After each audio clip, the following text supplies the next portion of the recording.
Well, first of all, I want to say a great welcome to everybody. I'm delighted that everybody's come. There is somebody here whom none of you knew before, my half-brother Paul, who looks a real Westenholz. He's sitting there on the stool, just in case you haven't met him yet. And he brought two of his 3 children. So, that is the first time, I would say. It's rather special. And of course, we have Gertz flying in from Austria. And I must say, great deal of this presentation I owe to Gertz's family historian work. The other part I owe to our uncle Albert von Westenholz, who lived in Hamburg, or rather in Volksdorf, and who compiled the archives, which are still there and are actually, the inventory is accessible on the internet now, not the contents, of course. Originally, we all come from the town of Westenholz, of course. This is a stupid little peasant village in Germany. The town of Westenholz, near Hanover. This is a picture taken, I think, by Paul's mother, because she's the one who sent it to me, so that should be somewhere in the 60s.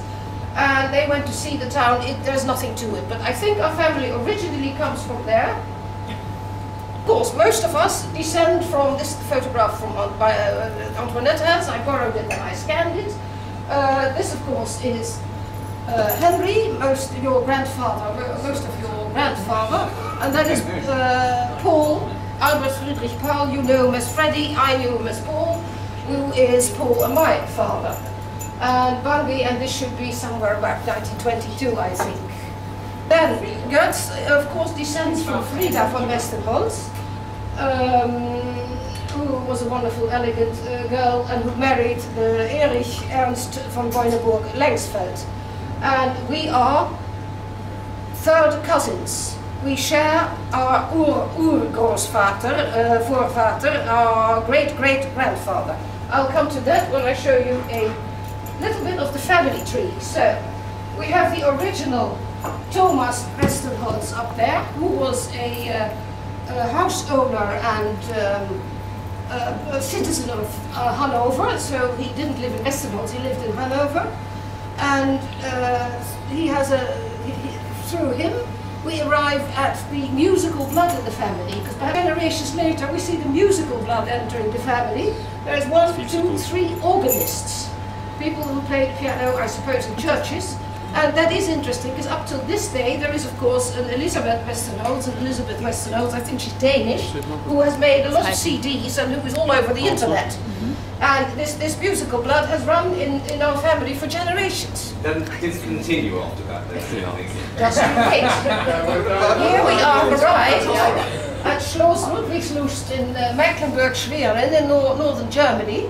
And the first ancestor, of whom we know a little bit more, lived in this Schloss, and he became the conductor of the orchestra for the local duke, and his name was by heart Karl August Friedrich. Yes, thank you, Gert. And he lived from 1736 to 1789. He died in the year of the French Revolution. Well, nice place to be, isn't it? And we even have a picture of him. Here is the local orchestra, and here behind the piano is our ancestor, Karl August Friedrich, with his wife, who was a prima donna from Venice, and their little son, who became a cellist.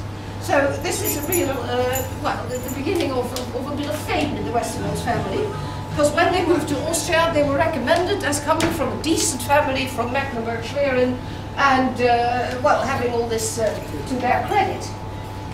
So, here we have, to make Charles a bit part of it, I put his photograph in too, because of course we all miss Charles. That is the son. I recognise him. Did you?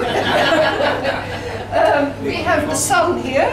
This is Karl Friedrich Westenholz, who was the cellist in that same orchestra in Schloss Ludwigslust. Here we have Friedrich Ludwig, who was a merchant in Breslau. And his son was Fritz, the first Freiherr, the first Baron, and that was the second Baron. I have more pictures of them in detail. Here we have Friedrich Ludwig, who lived in Breslau, was an incredibly good banker, and of course made a good marriage. because he married the daughter of another banker called Friederike Kuh. Louise Friederike, isn't it, Guts? Louise Friederike Kuh, and his name was Daniel. That was the father. The father. Who was a very great banker, and of course he made a fortune. And he made a fortune. He was so important. Of course, that is no doubt this is Jewish blood. But he, 1804, he came to Vienna, and he and his 3 daughters, they were baptized and became Christians. And because he was so rich, all his 3 daughters married into the very best families of the monarchy. One of the daughters married the Westenholz, the other married the Mautner to Mautstein, where the owner of the Hotel Sacher is still a cousin as well. And the 3rd one married a bishop, named Bishop, and the daughter again married then into the family of Count Schönborn, who is the Cardinal of Austria.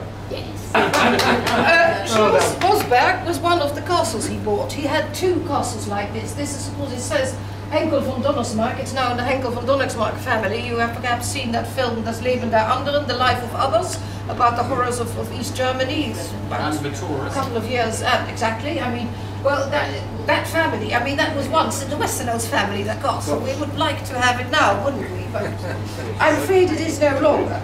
Anyway, he was the father, this man, our first banker, the first who built all these riches. He was the father of, and here we have a little family tree again, of Karl Friedrich Ludwig, the first Baron. And here we can see how we are all related. The eldest son was Karl Friedrich, and that is the ancestor of Gert and Daisy. He had a daughter, Frida, and there was a daughter, Desiree. And Gert is the son of Desiree, and of course Desiree is named after her grandmother. And we, on the other hand, descend from the 3rd son of the first fire, so from Friedrich Paul, who had 3 children. And we descend again from the youngest son, Paul Eberhard, that was our grandfather. And here is Henry, most of your grandfather or uncle, my uncle. And here is our father, only he is called Albert Paul Frederick here. It was Albert Frederick Paul, in fact. So this family tree I got from a Danish cousin, an Anne Westenholz, a professor, and I contacted her over the internet, and she said, "Oh, I have this family tree." I said, "Can you email it?" "No, no, far too big, it's this size." And so she sent it eventually. She copied it and sent it very kindly. The original's all in the archives in Hamburg. There is also still a Cornelius von Westenholz, who is a professor of mathematics. Yes, differential forms in mathematics. You've read it. Very good book. You've read it, I Yeah, Cornelius. So there were brains for me. Differential forms in He's waiting there. But anyway, this is the way it works and how we are all related. So we all share Karl Friedrich Ludwig, that is the great ancestor. But in fact, if it was an English family, the title would have gone, of course, via the eldest son, and we would have nothing to do with it anymore. But since we are an Austrian family, we all have a title. Here we have Karl Friedrich Ludwig, that is the first friar. The first friar when he was a boy. I suppose this was still in his childhood in Vienna, because of course he grew up in Vienna. He was a young man who, of course, was sent into the banking trade, and he did well there because he was as clever with money as his father. And he married Clara Echtel, who was the daughter of a Breslauer merchant and senator. And that was in 1849, and then he moved back to Hamburg. So here we have a German connection again. He moved back to Hamburg. But he remained always very fond of Vienna, and although he now lived in Hamburg, he often went back to Vienna with his family And there, here we see him still as a young man in his military uniform, because being, of course, a properly brought up young man, he went into the army. Like guts. Looks like Guts? Yes, I suppose so. Because this is Guts' ancestor, huh? It's your great-grandfather. Yes, my great-great. This is our great-grandfather. This is our Also, great-great-great. this is the one we are all related Common together. ancestor. That's our common in this room of all of us. Yes. This one. Fritzy's our common ancestor. But we have even better portraits of him. One by Klimt. Well, this One is in This one is now, I gather, in Pierce's house. And anyway, he first worked in the commercial bank in Hamburg, and then he went into the diplomatic service. He became vice consul and eventually general consul of Austria in Hamburg. So there's the connection.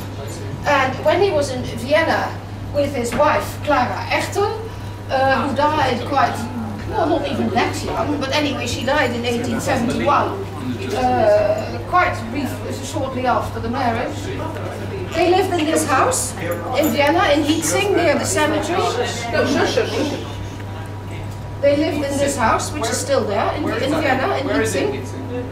I know Hietzing pretty well. Hietzing is the... I know where it is, but where in Hietzing is it? The Weidlichstraße. Weidlichstraße, near Hitzinger Hauptstraße. Anyway, he must have witnessed the Vienna of the Gründerzeit, the age of foundation, when the famous Ringstraße was built, and all the opera house and the university and the houses of parliament, you know, modern Vienna as we now know it. And which was the age of Hans Mackart, the famous painter. And perhaps our ancestor owned this, was the one who bought this painting. This painting I came across quite accidentally when I was researching Hans Mackart, the painter, for a completely different purpose. I think it was the big catalogue by Gerd Freudel. Anyway, in the index, suddenly I saw Baron Westenholz. I thought, that's funny, and I looked it up. This was sold in Amsterdam in the 1920s by a Baron Westenholz. So, our ancestor, one of our ancestors, must have bought this originally, and I suspect it is the oldest one because she was an actress who was born in Hamburg and then became a famous actress with the Russian Imperial Court, as she performed in Vienna in 1874, and that's when Mackart painted her. So perhaps we have here one specimen of his art collection, because this is the second one in the succession, who was incredibly rich and had this banking capital at his disposal, and apparently his son became a real art collector. But nothing of that is left, of course. He's the one, this ancestor of all of us, who became a knight, a Ritter, in 1866, and this is the diploma he got then. Of course, we must realize that Franz Joseph, the Emperor Franz Joseph, gave out a lot of titles to moneyed aristocracy. I don't know whether you've read The Hare with Amber Eyes, that lovely book by Edmund de Waal. Yeah, it is a wonderful book, but that tells the story about the Ephrussis. And we were not much different in a way. Of course, we were not that rich, I suppose, but it is a like, exactly, they came from Odessa, but this also was a very rich banking family, and our ancestor was in the same way elevated into the aristocracy by Franz Joseph, and the title for the banking aristocracy was Baron, which is of course Freiherr in Austrian, in German, and it was looked down upon, I'm afraid, by the old aristocracy, and that counts till this very day, because when I met our cousin Oscar von Miller to Eichholz, he told me the Westenholz has only bought the title. I mean, you know, down to this day. It's not true, because this Miller Eichholz, they were even more than the Westenholz rich bankers, but they just got a Ritter von, and the Westenholz got a Baron. And your ancestor was so clever. He made that it is a part of the name. He went to Switzerland and he made a trust there, where Uncle Henry had also, and two uncles of mine in Austria, got revenues. And you have your von because he was Swiss inhabitant as well. You know, he was clever, he had money everywhere. Hamburg was a free town, a free Hansestadt. And then there was Austria. In Austria, aristocracy is forbidden. You have no title anymore, whatever. But the Westenholz have it in their name. And if you would, for Fritzi, this is interesting.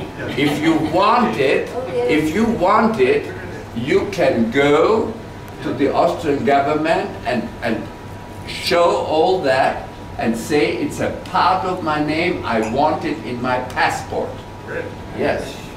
Anyway, this is the Freiheit diploma, and next comes, of course, the coat of arms, which this is a letter from Gertz, who is explaining all our coat of arms. It starts with an ancestor who is not a direct ancestor of ours, but he was already given a title in Vienna in 1693, but he's not a direct ancestor, that's why I haven't mentioned him before.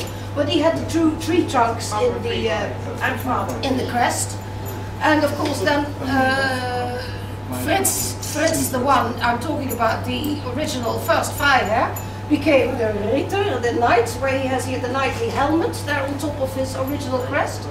And here he has the double-headed eagle when he became a Freiherr. So it was only 3 years. He got upgraded after. He got upgraded after 3 years, absolutely. And here you see, well, which was in the invitation, the two tree trunks therefore go back a long time. We have the red stars on actually a silver background, which stand for the city of Hamburg, because that features in the coat of arms of the city of Hamburg. We have, of course, the double-headed eagle of the Austrian monarchy. We have the crown of a baron with the 7 pearls. Above that, 3 helmets, because we were Ritter knights, so knights' helmets before we were Freiherren, out of which you have 3 ostrich plumes to the left, the double-headed eagle in the middle, and again a tree trunk in the helmet decoration on the right, 2 cranes as shield bearers, and of course the famous the motto "Justus ad cedax propositi," just and firm of purpose. Now aren't we all? We're all just and firm of purpose. Caroline, the bar sinister. It's not a bar sinister.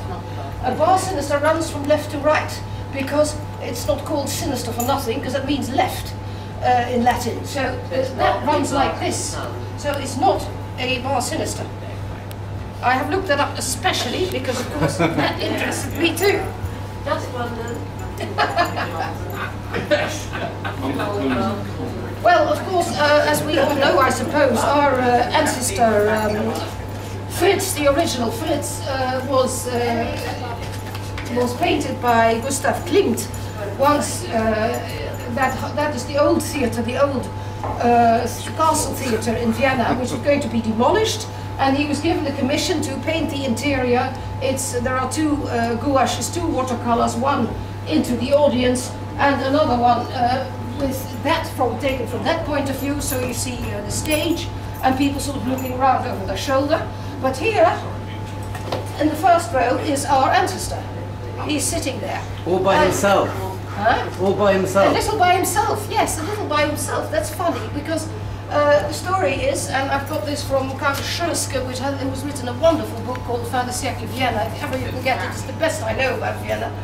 And he says that there was a great clamour amongst the elite in Vienna at the time to feature in this painting. I mean, they all wanted to be there. So Katharina Schaat is there, the official mistress of the emperor, and a famous surgeon of the time, and all the elite there who wanted to be, you know, personified in this painting could probably pay for it, and Klimt would put them in here. And well, our ancestor is sitting in the front row, so it's quite something. I think it's rather good. Here we have father and son, and here comes Karl Friedrich when he was a young boy, who had a princely education, was dispatched to Paris and London, banking houses again. I mean, this banking business was enormous in the 19th century in the Westenholz family. He learned trade, he learned French and English perfectly, and he settled in Paris and became a businessman there. And his lifestyle in his younger years apparently was a bit like that of Marcel Proust. He lived day for night, and he suffered from sleeplessness, and he wasn't very healthy. And then the family said, I think that boy should get married and have a sensible woman. Here he's at a bit of an older age. This picture is what, yes, I've been told he looks like a Habsburg. But once again, I think there is a lot of imagination in this story. Yeah. Here he is with his wife, Mathilde von Willer zu Eichholz. So in 1849 he married her, and they lived in Vienna in the Hoy market when they were in Vienna. And the Willer zu Eichholz family is still living there. It's a wonderful building and a lovely apartment that they have there. Reportedly, he was such a great art collector, none of which seems to have survived. Yes, Fritz Goetz has a few things, but the real big art collection, apart from that Mackart painting, which I suppose was also in his possession, perhaps we can find more if we go through old catalogues, because of course Mackart is a painter who only recently came back into the public eye. There were these wonderful exhibitions in Vienna only last summer. I don't know what.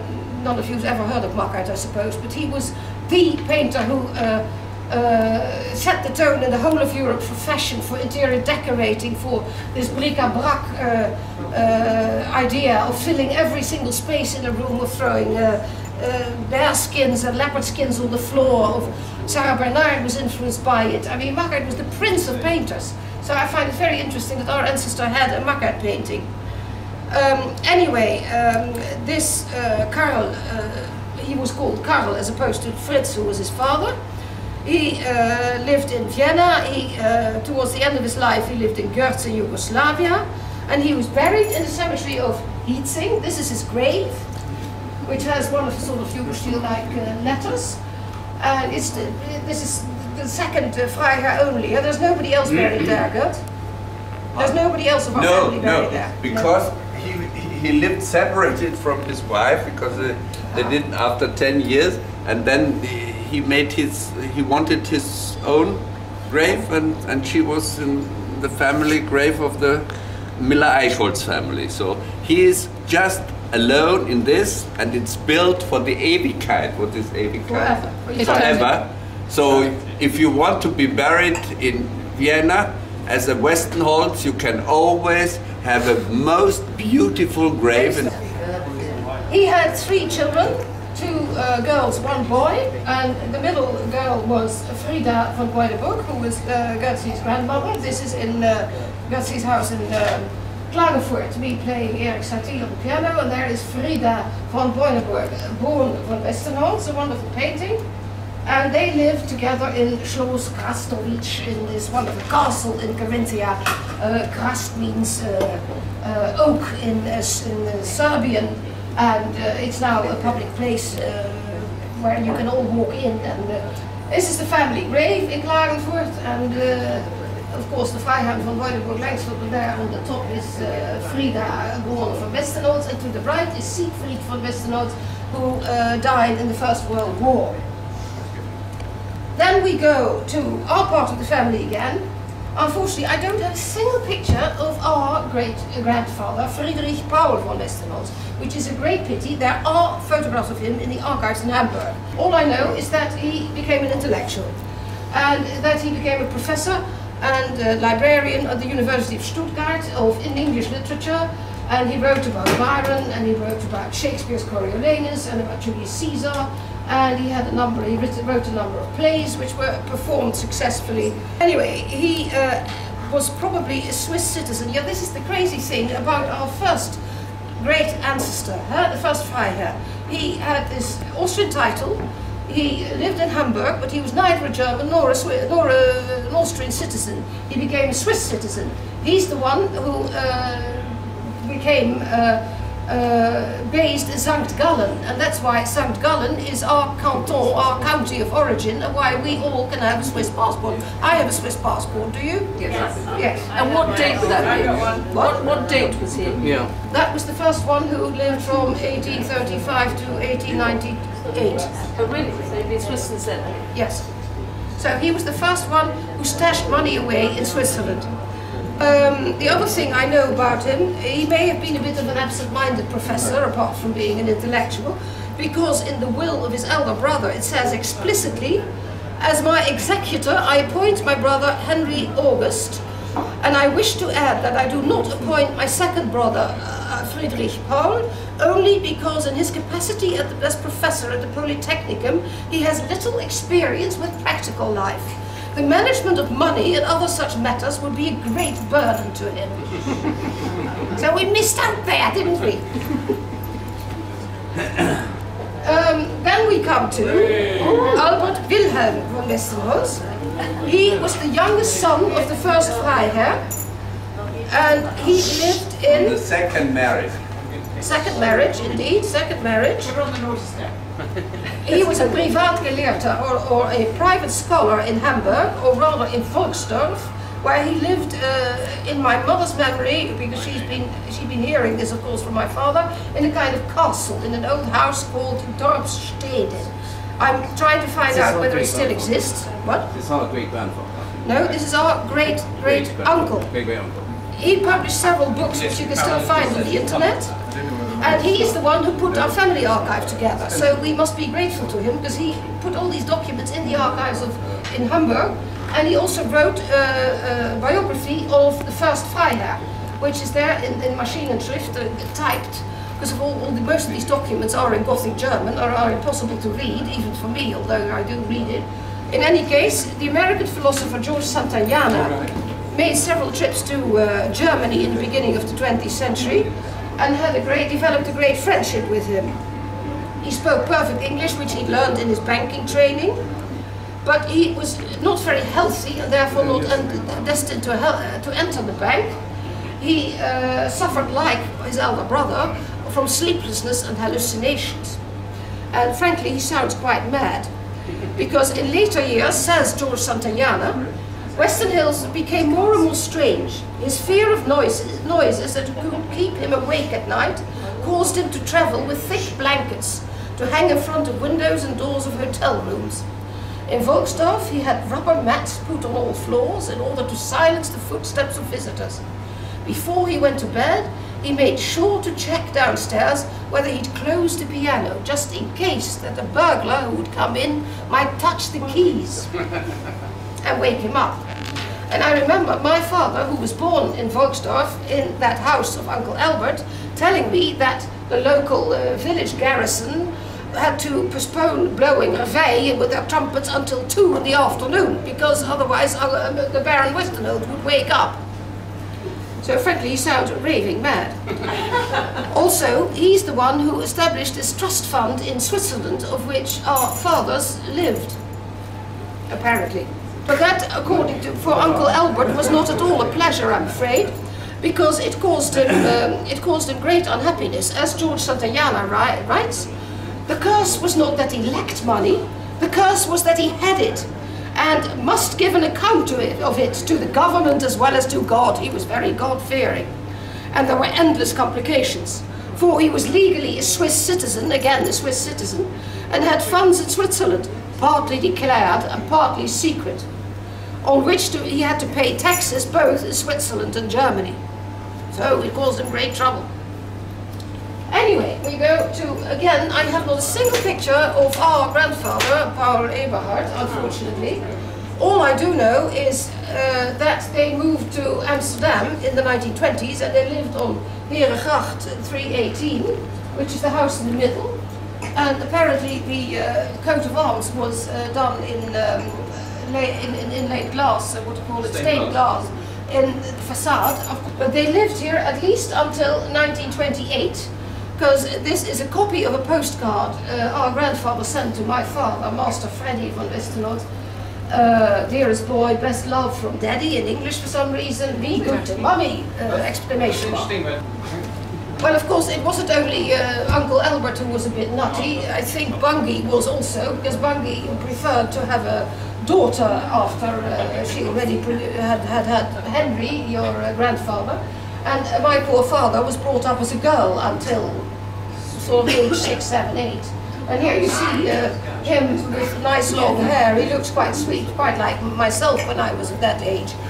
Well, then we come to the end of this story, because I know preciously little about what happened next, apart from, of course, that the family came to England before the war, during the war. Do we know this? What happened to their grandfather? What happened to Henry and Freddie's father? Why did they come to Shot himself. Not himself. Have we actually tell us about that? Yes, of course, I forget that. There was the crash in 2029. They moved to Montreux. In 1933, he committed harikari, suicide. Right. And I've heard two stories. One from Charles, who said it was a one-way ticket to Zurich. He threw himself in front of a train. Yes, you've heard that too. My mother says he shot himself in a hotel in Basel. That's what I heard. That's what you heard? Train to Basel. On a train. And the only thing,